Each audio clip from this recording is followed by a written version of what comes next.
تشویقشون. بزن یه کار حماسی قشنگ براتون میتونم بشینم بخونم مثلا هر کاری دلت میخواد. من دوست دارم ادا خواننده ها رو در بیارم. خواننده ادا.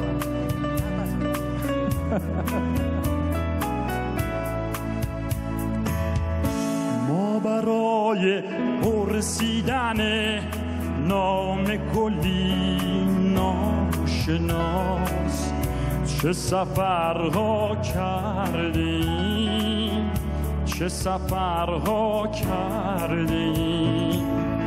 ما برای بوسیدن خاک سر قله ها چه خطرها کردیم، چه خطرها کردیم. لا لا لا لا لا لا لا لا لا لا لا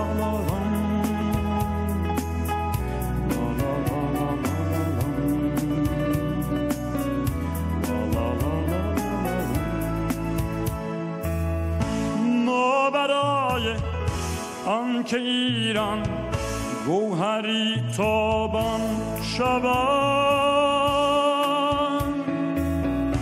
خون دلها خوردیم، خون دلها خوردیم. ما برای آنکه ایران خانه خوبان شود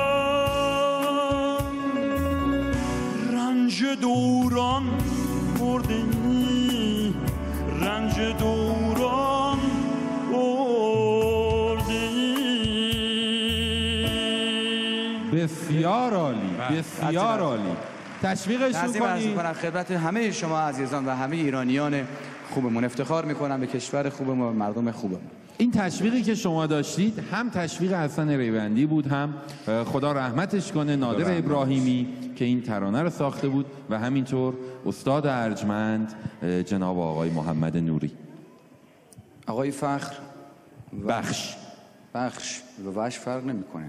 میگفت که یکی از معضلات زندگی من این روزها اینه که وقتی میرسم به درای شیشه مغازه ها نمیدونم باید فشار بدم یا بکشم، همیشه گیر میکنه. اما شکیبا اومد کاملش کنه، گفت تو نمیدونی. شکیبا خواست بره بانک، صبح داشت میرفت بانک، شیشه بانکو خیلی تمیز کرده بودن، ندید سرش خورد به شیشه، گفت اوف چه هوای سفتیه امروز. خیلی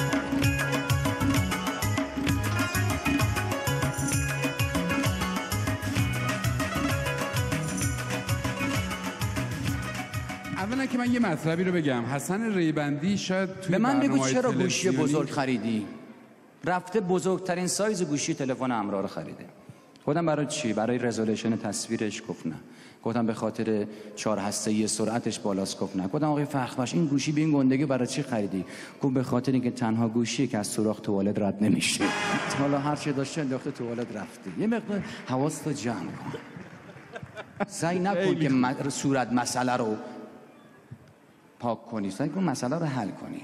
مثل آقای شکیبا همیشه مسئله هاشو خودش حل میکنه. حل میکنه. چی داشتی میگفتی؟ حل میکنه. نه میخواستم بگم که حسن ریوندی واقعا به ما لطف کردن.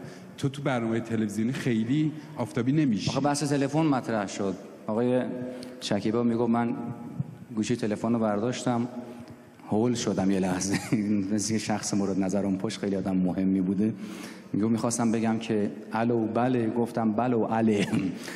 طرفم از من بدتر هول شد، گفت سل و علام. اونم هولش کرده. خب شما میفهمید. بفهم. بله خیلی ممنون که زحمت کشیدید.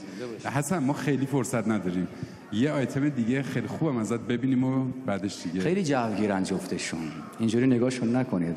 داشتن یه فیلم سینمایی جنگی نگاه میکردن، انقدر این فیلم روی روحیه دو بزرگوار تأثیر گذاشت که فخربخش انتهای فیلم سینه خیز رفت تلویزیون رو خاموش کرد. وقتی برگشتید شکیبا تیر خورده مرده. آدم میتونید باشه.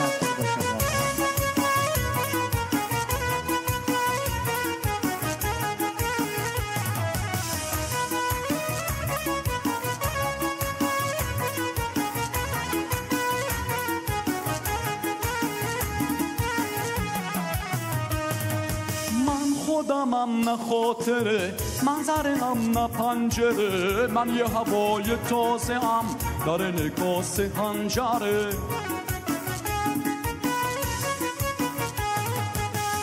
بیام هوای کوچه رو ترانه بارون بکنم، شما رو به ضیافت ستاره مهمون بکنم. به یاد زنده یاد به یاد زنده یاد